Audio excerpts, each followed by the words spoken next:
Hey there, and welcome back to Crypto Clarified, Investing in the Truth. This is a podcast series where we come together to discuss the most captivating headlines and trends from the crypto space.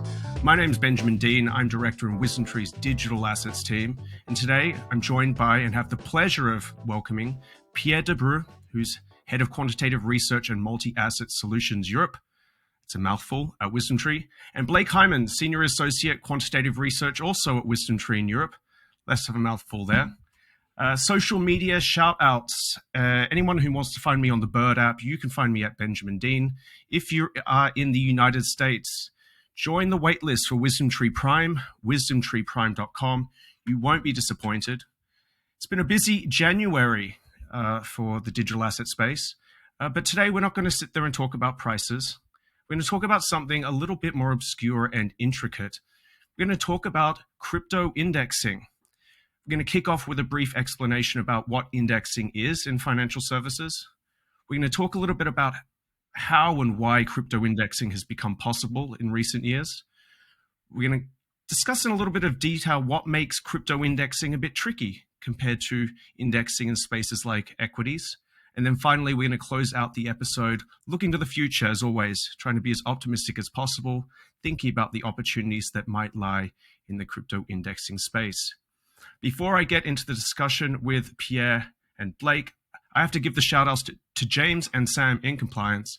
Before I begin, I need to state the following to clarify.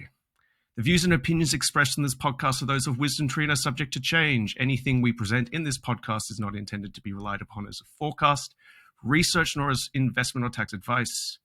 The information and opinions expressed in this podcast are not a recommendation, offer, or solicitation to buy or sell any securities, and reliance upon them is at the sole discretion of the listener. Please remember, past performance is no indication of future results. And now we're on to the fun stuff. Fun stuff. We have Pierre and Blake here today from the quantitative research team, experts in indexing across various asset classes. And Pierre, to kick things off for listeners who maybe aren't familiar with what indexing is, and I know some of them will be, but let's be considerate for those who aren't into some of the more technical parts of traditional finance. Indexing, what is it? When did it start and why do people do it? Yeah, so in one sentence, right, indexing is a way to track the performance of a group of assets in a very standardized way. Right? The idea is to use simple, transparent, systematic rules that can be applied consistently over time to create a portfolio. And the performance of this portfolio is what we're going to call the index, and it allows us to follow the performance of that index and therefore of that group of assets. Now, if we look back, indexing is a very old thing, right? It started in the late 19th century in equities. With the Dow Jones Industrial Index being one of the first one. And it was created as a way to benchmark the performance of equities. And so as a way for investors to be able to compare their own performance with the performance of the market, right? And the index is very often called the market because it's meant to represent the performance of all the equities or all the bonds and so on, right? But now, starting from this benchmarking world, where the idea was really to just know what the performance of the market is, this is evolved quite a lot. Very quickly, being able to compare the performance of investors versus the benchmark, investors have started to say, oh, I would like to invest in that market. And therefore, you started to see some product come up to be able to track the benchmark, so to track the index. So in the 70s, you could do it with index fund that would track the S&P 500, for example. Then in the 90s, you had ETF, so exchange traded fund that came up and allowed you to also track the index. And if we think about the last few months, you now see some digital tokens that allows you to track the index. So that's the second function of the index. In some way, it gives you a way to invest in the market without taking too much of an active decision around which stock you like, which bond you like, and so on. And the last thing that's worth mentioning is that the last evolution of indexing is to go above the market in some way, to not try to track the market, but to try to beat the market. And so when we start talking about factor investing or this type of things, we're talking about basically systematic quant investing, where you apply systematic rules to try to beat the market. And so this is still called an index, but in some way it's a different animal. It is more an investment strategy wrapped inside something which is systematic and therefore rule-based and therefore is called an index, but it's not about representing the market. It is about beating the market. Great. Thank you for that clarification. We love clarifying on Crypto Clarified. That's why we have the name. And that was an excellent, succinct explanation of over 100 years of financial services history. Indeed, indexes, kind of think them as a basket of stocks. Instead of sitting there and saying, I like Tesla, it's the best, and Elon Musk's a genius. If you maybe have some doubts, you buy all the automotives or all the clean energy providers. And that way you step back a little bit. And regardless of who wins, at least you've got them there, right?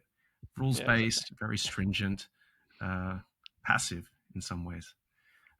Blake, turning to you, so crypto indexing is one of these things that has only recently become possible. So what has changed in the last few years that's meant that we could think about or start doing crypto indexing, just in general terms? Perfect. First off, thanks for having me, Ben. It's a pleasure to be on the air with you guys here. So what has changed in the last couple of years around the crypto universe, I'll say, that has really kind of allowed for indexing? I think one of the big things is that historically Bitcoin really dominated the crypto market. And then obviously 2017, you have ETH and some of the ICO craze taking place. So you expand the overall universe in terms of assets that could be invested in.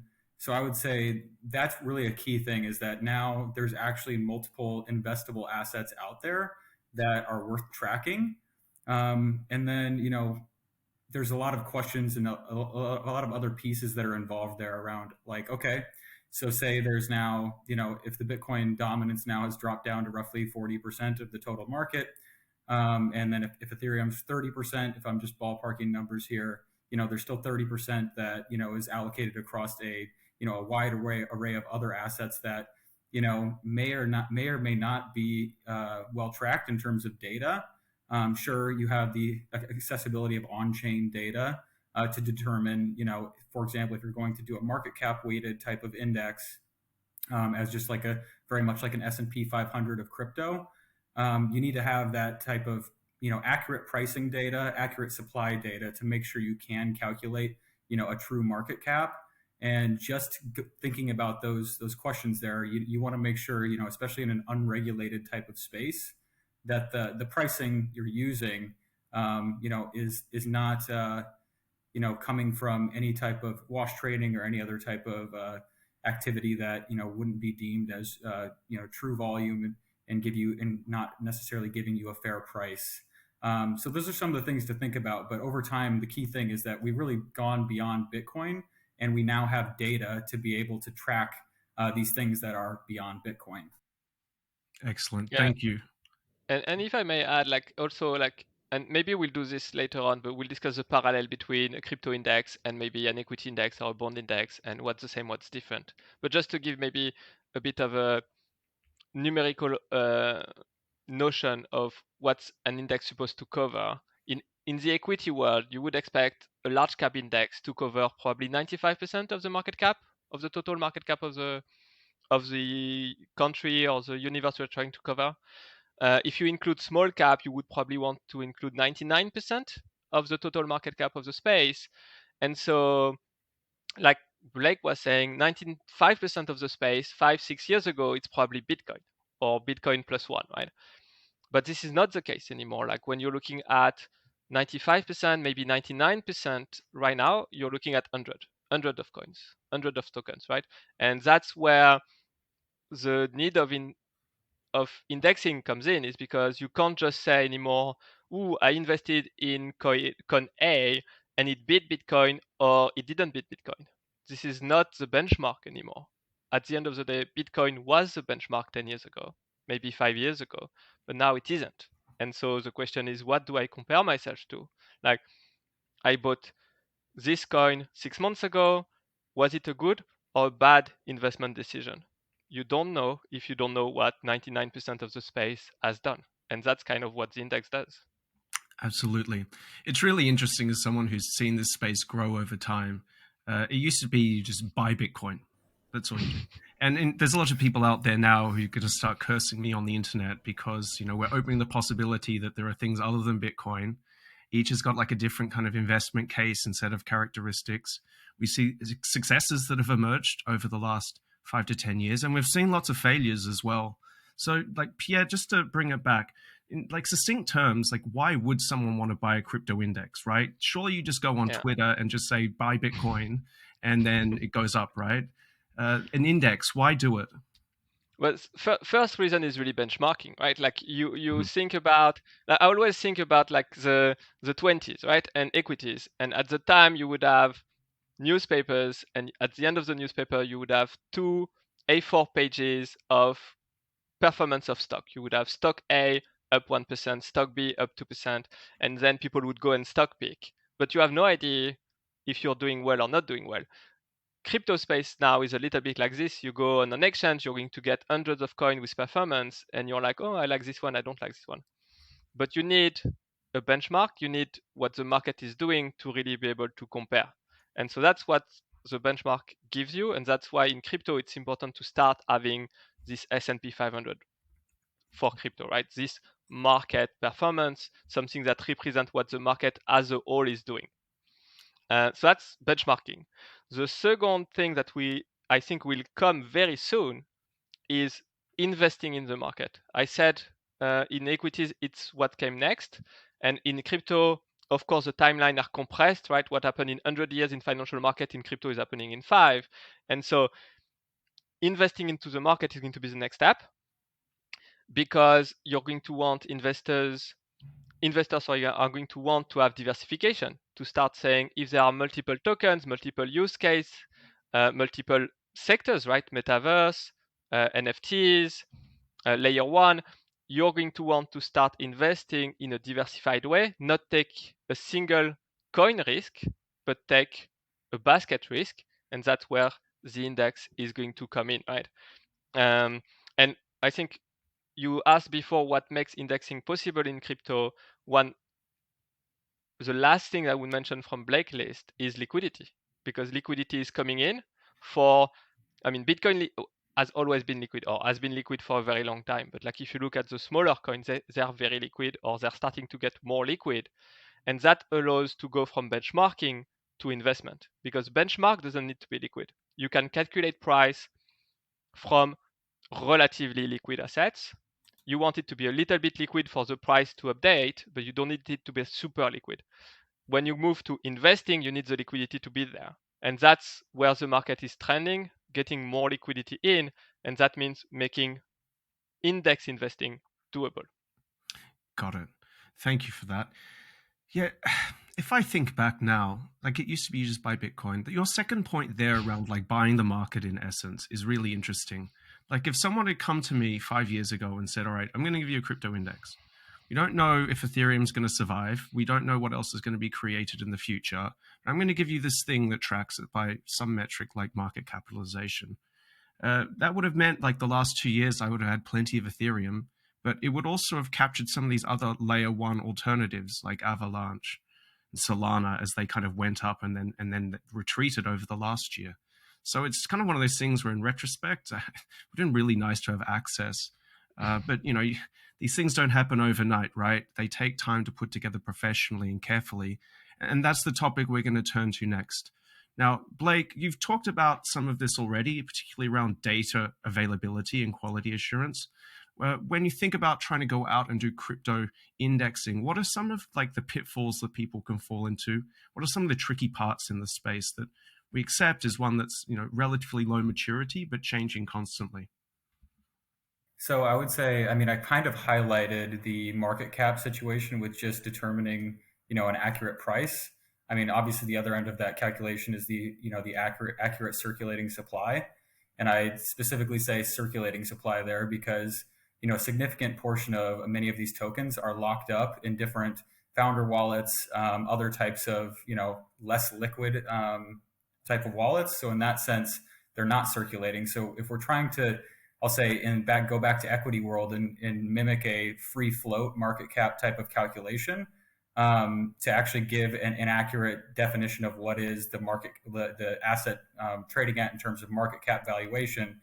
We want to do that, but actually getting an accurate, calculation there is challenging. So it takes, review, and it takes a thoughtful review, and make sure, and it takes that, bringing that process into, taking that into action, just to make sure that, like, you're reviewing, okay, what's the systematic process for determining what is considered liquid versus not liquid? How many weeks do tokens need to be sitting still before they're, actually, considered no longer circulating? So that's one piece of things in terms of supply. You also have that coming across multiple data sources. So, if you're not doing that yourself, you're now, leaving that calculation to, another data provider. So there's that aspect as well. It just as like a couple examples. I might dive into one more that you brought up, I guess a little bit, but it jumped into my mind, was around like thinking about an index historically and that 99% type of rule. If you're trying to map 99% of the universe. So just thinking about that, if we were to try to backtest that type of thing, or since it doesn't exist, the challenge with that is looking backwards and saying, how do we actually have a mapping of all of the dead coins from, say, 2017? Like, a lot of the data providers, a lot of places that you'd go to try to pull this data aren't even out there. So in that sense, we could backtest the market cap weighted type of index for the last 5 years, but it's going to have this survivorship bias, because certain dead coins that, blew up during like the ICO craze, all of a sudden are now, trading essentially at zero and are going to be excluded from your 99%. And if you don't actually have that today because of data availability issues, you're essentially going to have an inaccurate, back test. So for whatever strategy you might be, putting together, if it is beyond, if it is, a market cap weighted or other type of indexing strategy. So there's a lot of, small details that need to be thought about in this process. On top of just the technical expertise that comes in with just, getting all the data across the board, bringing it together, and, making sure it's clean and ready to use. It's one of the it's not an irony, but it's a reality of the space. A lot of folks talk about how transparent it is because the entries are recorded on distributed ledgers. They use open source technology, but it's kind of remarkable how hard it can be to patch together quality data that comes assumed from kind of more traditional markets via Bloomberg and other providers. Pasting all that together is a really tricky task, just in of itself. But Pierre, a lot of people look at this space and they always remark like how volatile it is. Thinking about volatility as an obstacle to indexing or something that has to be taken into account. I know you're going to tell me the volatility's always there regardless, right? It's a question of how volatile. So you can tell the listeners that too. But I'd like to hear your thoughts about how you manage volatility in the context of crypto indexing. Yeah. So volatility is an issue for sure, because when you do an index, you want to represent the market and you want the weight to be relatively stable in some way, right? But let's take a step back first, because we tend to focus on market capitalization straight away when we think about index, or at least people that work in index do. But we don't have to do that, right? Like, if you think about the objective of the crypto index is to represent the market, right? Is to be representative of the market. And there are many ways to do this, right? It's just about, we need to think through, what does that mean? Because if you think about equities, I was talking about this index from the Dow Jones index from 130 years ago. It was price weighted, which means the bigger the stock price, the more weight you get in the index, which is weird, right? Like, it's just the size of the price of a stock is very random, right? You can start it at 1, you can start it at 100 if you want. It doesn't make any difference. But that was driving the weight in the index. Was that a very good index? No, not really. And so they changed after a long time to market cap weighted, where you take into account the size of the equity or the size of the company. No, that makes more sense. You think, okay, bigger company, more employees, more revenue, bigger weight in the index. Okay, I understand. But now, as I said before, the equity index was the first one, but then we add index everywhere. So we started to have bond index. And then they decided to do market cap weighted for bonds because it works for equity, is going to work for bonds, no issue. But what does that mean to market cap weight bonds? It means the more debt you issue, the more weight you have in the index, right? Is that a good representation of the totality of bonds in the world? Yeah. But is it something that makes sense from an investment point of view? Less so, right? You probably don't want to have your bigger weights into the biggest debt issuer in the world. They're probably the most likely to die. So you have to think about how you do your index to be representative and to make sense, right? And so when it comes to crypto, that means a lot of questions, because I said at the beginning, we want simple, we want transparent rules, but it doesn't mean it's 2 rules. There are many rules in an equity index. There are market capitalization rules in terms of size, there are liquidity, there is free float, Blake was talking about. There is, if you're building a US index, how do you decide a company goes into the US index or doesn't? Like, is it domicile? Is it listing? Is it where the revenue come from? So there are quite a lot of decision to take, and in crypto, that's the same. We have to take them, but also we are very early. So what's interesting is that you can kind of decide. In equities, that has been decided, you can't change it anymore. In crypto, you can. And so to come back to your question about the volatility, is the volatility an issue? Yes, if you absolutely want to apply the same rules than in equities, right? But you don't have to. And so you can decide to tailor the rules so that volatility is less of an issue. So for example, you could decide, I'm not going to weight by market cap on day D. I'm just going to weight with average or a mean market cap for the last few months to remove some of that noise, to just look at the long-term trends, right? For example, that could be one idea. Another idea could be to say, do I want all of cryptos? Like, do I want stable coins in that index, right? Because they are not the price of a stable coin by definition does not move. So when I'm calculating an index where the point is to benchmark the performance of the crypto space, does that make sense to have stablecoin in? Or does it make sense to have stablecoin stay outside of it? So there's quite a lot of interesting discussion to have around how do you build a crypto index, in fact. Yeah, indeed. There's lots of nuance there. It strikes me just hearing you say, do you want stable coins in there or not? I mean, they're pegged to US dollars for the most part. And over the last year, the US dollar has strengthened considerably. Maybe you do want US dollars in there. It's not the whole index, obviously, but in certain contexts, actually, maybe that makes some sense depending on how you denominate your wealth. But it depends what you want to do with index as well, right? That's a question mark. Like you were asking, what's the point of the index? If we're thinking about the index as an investment tool, like to decide if you've done well, if you didn't do well, maybe you don't want the stable coins. But if that's not the goal of your index is to be more representative or to look at the total market cap, then maybe you do. So it will depend on what you want to do. I suspect just having rigid and objective rules would be enough because it stops people just YOLOing into things that they read on the internet. But that's a separate matter. You shouldn't be YOLOing in investing. Like to extend that concept a little bit more, and knowing that you kind of dig through a lot of metrics, as Pierre said, like one way to do this is market cap.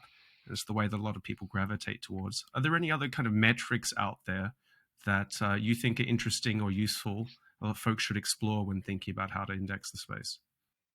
Yeah, I mean, so this branches into a really great portion of, I think, or at least the next stage of, indexing, and where you're actually trying to, so say we get to the point sometime in the near future where there is a benchmark that is, whether it's defined by market cap or not, but there's that benchmark in place. some of these other metrics that could be quite useful to lean away from that benchmark, which could be, in a sense, maybe alpha chasing if we're defining that benchmark as that original benchmark as beta, would be something like TVL, total value locked, on a smart contract platform. So essentially, the amount of assets that are locked into these different smart contracts could be indicative of the actual usage of that layer one. So that could be an interesting way to weight an index or a various investment portfolio. You could also look at the overall number of active wallets or the number of transactions taking place on a network. If you're branching into specific protocols that are sitting on top of these layer ones, you could really pull some very bespoke metrics around their specific use case, or I'll call it maybe a subsector or something that's a little bit more detailed. So if it's a lending protocol, you could actually look into some of the metrics around that specific activity to determine, is this something that has longevity, is maybe potentially meeting critical mass, and making a strong, or defining a strong use case for crypto and blockchains, especially in terms of like a public blockchain. I'll just say like Uniswap, for example.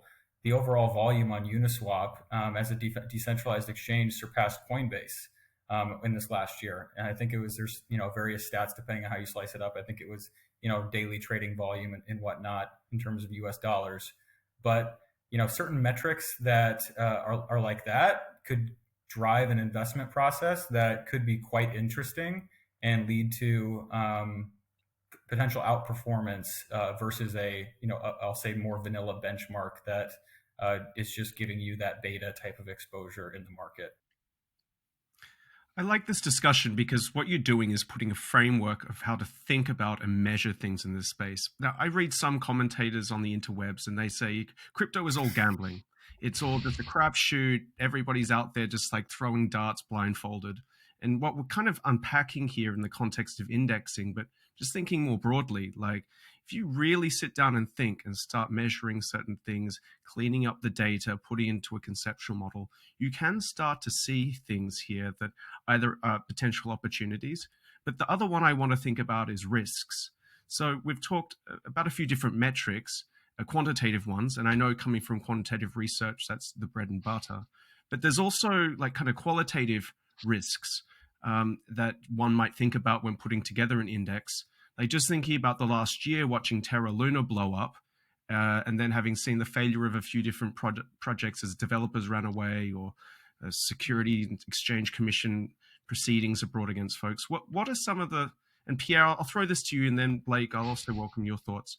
Like red flags, either Pierre, from red flags you borrow from the traditional equities world, or Blake, crypto-specific red flags. Where would you start, Pierre? So first, I think it's important to realize that risk management is not something that does not exist in equity indices or bond indices. It is also part of those indices. So if you think about the S&P 500, it is mostly rule-based, but there is a risk management layer, which is basically a committee of people. And for example, it stopped Tesla go in the S&P 500 for quite a long time in 2020, I think. So I don't want to reopen old wounds, but basically Tesla was big enough to get into the S&P 500 in the top 100, in fact, right? So not 499, but like in the top 100 easily.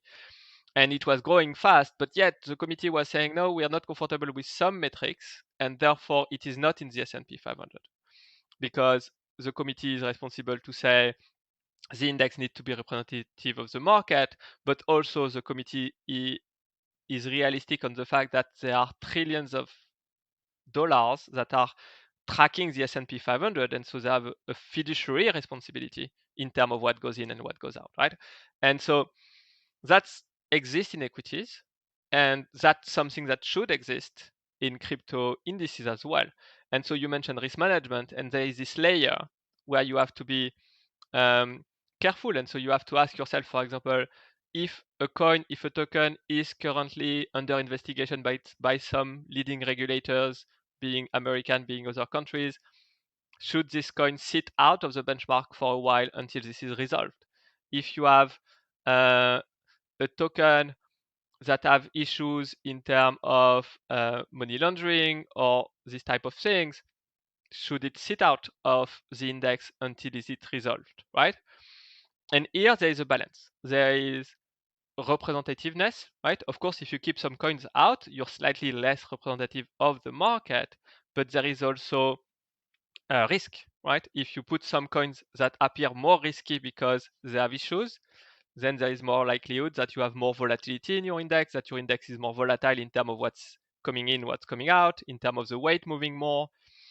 And so there is a balance to find, and there is not a perfect answer, but for sure, that's a perfect question. It's a question that needs to be answered before you can do the index. You can't just not think about it. In the same way that you cannot just launch an index and not think about stable coins. You need to decide why it's in or why it's out. If you just launch and forget about it, you're not serving your, and I'll call users, the user of index.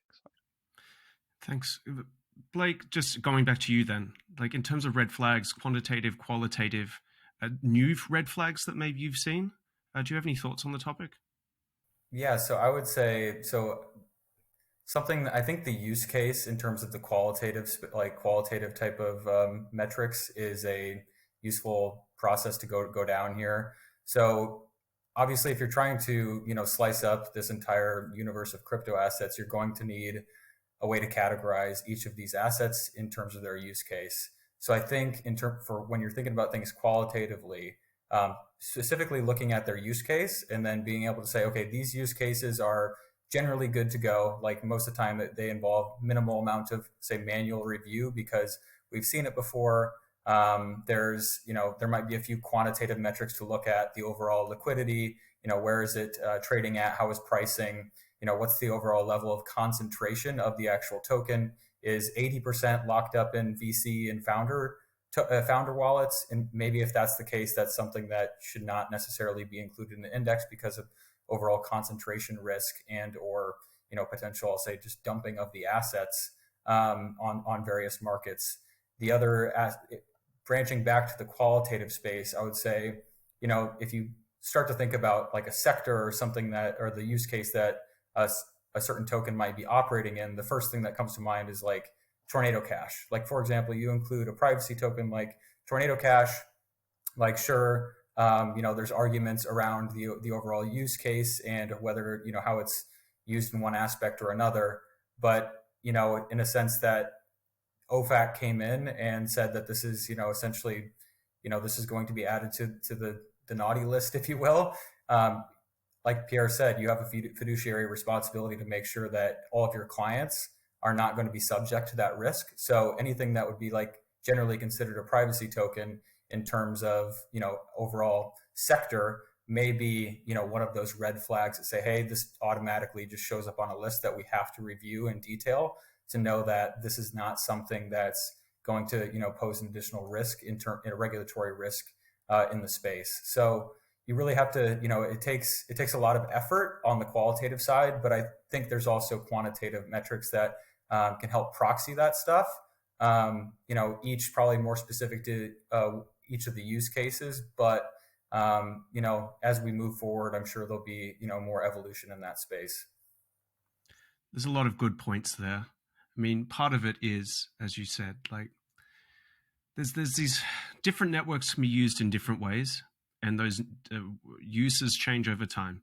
So Tornado Cash, a mixer, for listeners, a mixer is something that obscures the destination and outcome of transactions. That's associated with Ethereum. Do you take Ethereum out because there's this adjacent service that provides this kind of obscurity to transactions? And in previous episodes, we've talked about Tornado Cash at length, so listeners, go back and pick up that one with Coin Center.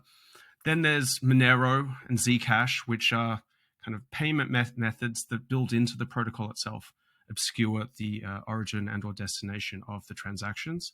Should they be in there or not, given the ways they can and can't be used in certain proportions?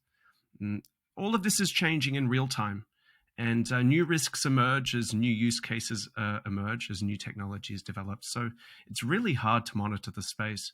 And the final one I would add here, it's one that I kind of sit back and look at with a lot of interest, If we took the S&P 500, we're talking about really big companies, for the most part, that have been around for a relatively long period of time. For a lot of this stuff in the digital asset ecosystem, it is new and experimental technology.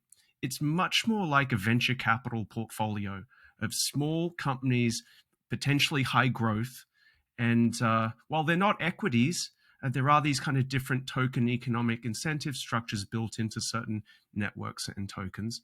And so it doesn't surprise me if things die and disappear.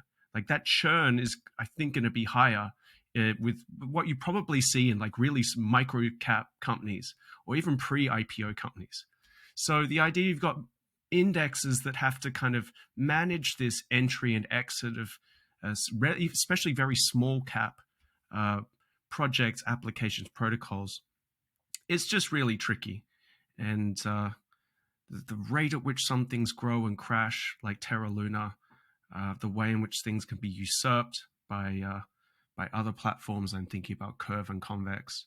It's just really hard to navigate. So there's a lot of knowledge. I hope what's coming through to listeners here is that from the discussion with Pierre and Blake, there's a lot to think about here. There's a lot of intricacy and nuance, but it's all very tractable. If you think about it in a structured way, you can borrow some lessons from traditional finance and equity indexing that are tremendously helpful in navigating this space, managing risks, and eventually maximizing opportunities. On that note, I'm going to start turning us towards the end of the episode. Opportunities for the future in crypto indexing. Pierre, let's kick off with you. It can come back to your structure before around the different purposes for indexing. You've already mentioned before where you think it's going on kind of exposure to the market. But do you have any additional thoughts, or would you like to extend on those thoughts about where the future lies here? I think what you just said is really interesting, that it's a lot of work to create an index, right? And you're going to need some experts player to start doing it and to create a serious benchmark for the space that takes all of this into account. And that takes work, but it doesn't take too much work that it's impossible, right? It just takes a little bit of willingness and spending the time, but it is doable. But the value of doing that work for the whole community is huge, because giving a benchmark to an asset class is a first step towards making that asset class really investable in the real sense of the word, in the sense of investable for everyone, and not just people that are really into the space and understand single coin, right? There is a very big difference between the ubiquity of being able to invest in equities if you have a benchmark or if you have to pick single stocks. Picking single stocks is really difficult. It takes a lot of time. It takes a lot of investment in order to understand what you're buying, which most people don't have time to do. But benchmarking, if someone has done the work, picking a benchmark and investing in that benchmark is a lot less time consuming. It is a lot more ubiquitous, right? And so having the benchmark has a huge value for the community in 2 points. One, it gives you a point of reference of what is the crypto space doing, right? So you understand every day, every week, every month what it is doing, and you can understand the big move, the big trend in the space without getting bogged down by what happened with coin A or coin B. So that's really important. But the second thing that benchmarking gives you is that now you have a tool for professional investors like me to start mixing crypto with the rest of the traditional assets, right? When we build portfolios for clients here, it's about the volatility, it's about the return, but it's about the correlation. It's about how does the asset behave in different type of environment, in different part of the business cycle. And having the benchmark allows to calculate this type of things and really start merging the crypto space as an asset class into traditional assets and into portfolio. So that's going to be a tool that is really necessary to be able to get institutional investments, right? That's really important. And the second step of having the benchmark is that then you can start having basically index fund.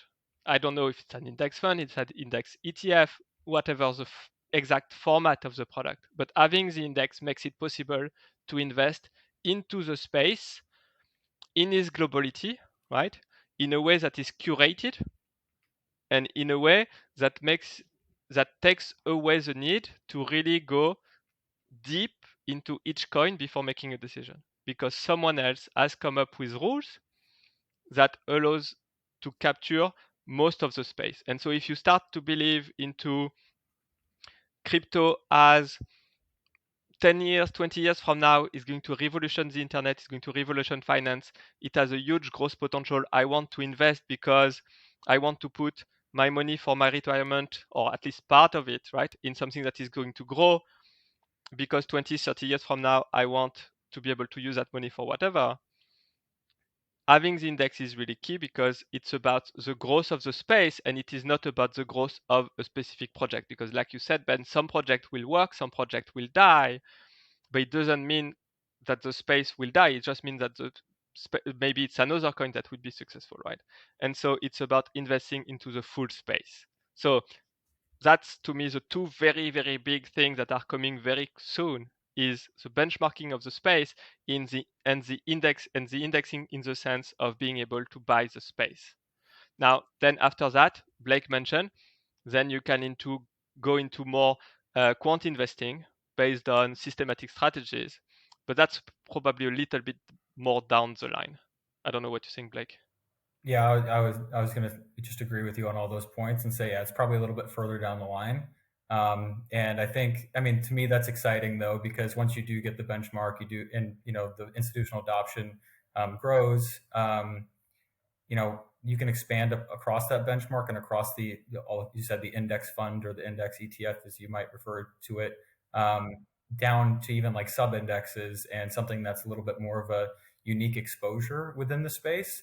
So I mentioned all the sectors there before. You could actually say, so for example, if you were thinking about DeFi, you could say, oh, I'd really like a DeFi exposure because I really think that's a strong use case for crypto. And now you could actually have, another sub indice that tracks that, and you could invest in that. And then, like back to the quant thing, to take it one more step further, is you pull some of those interesting metrics to determine which DeFi protocols and DeFi tokens are actually included in that index or that portfolio. And things could get really quite interesting, and you really start to see the space, become very sophisticated very quickly in terms of figuring out how to allocate within that crypto allocation in a broader portfolio. Yeah, that's interesting because that's exactly how most investors behave, right? They are always the single stock pickers, right? But most people are going to take a benchmark and then they're going to tweak it towards what they like. So they're going to say, I like US equities, so I'll buy US equities instead of world equities, for example, right? But they will say, I really believe in energy for 2022. So I'll buy S&P 500 energy, so subsectors of the S&P 500. So similar to the story about DeFi. But then you can push those type of story quite far. You can say what I really believe in crypto is about the developers. It's about the strengths of the development team. So I'm going to buy my index, but inside the index, I'm going to buy more of whichever coin has the most developers, or whichever coins have the most human capital because they have the strongest developers that have worked on the best coin before. But any kind of ideas is a lot easier to implement if you can start from the base, and the base is a benchmark, right? If you have to start from here is 10,000 coins, it is very, very difficult. If you start from here is the S&P 500 of crypto, then you can start tweaking. And that's why I think there is a huge value for this benchmark to start to exist. Excellent. Well, I feel relieved now because that all sounds a lot easier than combing message boards and trying to like sit in on spaces and listen to people come out and say why they're building the best new blockchain NFT infrastructure provider. You just go and just buy something that gives you exposure to everything. You say, I don't think it's going away. I don't know what's going to win. I know some things are going to lose. So give me everything. And then I'm going to go have a nap. There is one problem though, which is, who is going to sit around arguing on the internet about which coin is best anymore? Like, who's going to do it? Because they'll all just buy an index and they'll have naps and there'll be nobody packing away saying, no, my coin's best, or that coin sucks. No, I don't like that person. I guess maybe they'll go back to equities or maybe commodities and argue about gold, huh? Yeah, 100 years of equity index, you still have those people. So that's nice. All right, so at least that's not going away either. It's all very calming today. We're coming up at time. That's the end of the episode. It's been super informative. Thank you, Pierre and Blake, for joining us. We're out of time, but I hope listeners found today's podcast useful and informative. If to kick off the episode, you didn't know there's more than Bitcoin, I hope you're still sitting in your chair. If you're not in your chair, you can contact me at Benjamin Dean on the Bird app. Tell me how you're going. If you're in the United States, join the waitlist for WisdomTree Prime. As a reminder, if you'd like us to cover any specific topics in a future episode or to find out more information, please email cryptoclarified@wisdomtree.com. Thank you again for listening, and we hope you have an excellent day.